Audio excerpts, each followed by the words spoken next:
सोसाट्याच्या वाऱ्यासह पडलेल्या मुसळधार पावसानं मालवणला झोडपून काढलं.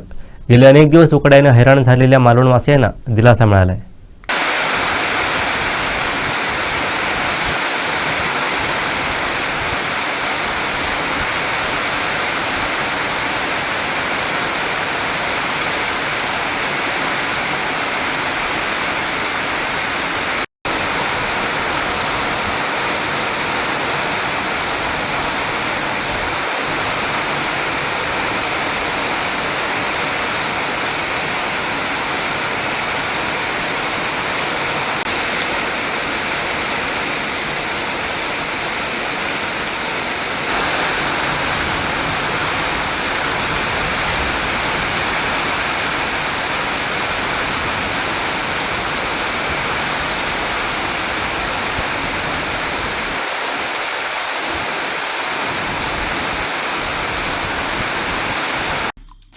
आमचे दिवसभरातले सर्व अपडेट्स, ताज्या घडामोडी आणि थेट लाईव्ह पाहण्यासाठी सबस्क्राईब करा, लाईक करा कोकणचं नंबर 1 महा चॅनल कोकण 7 लाईव्हचं YouTube चॅनल.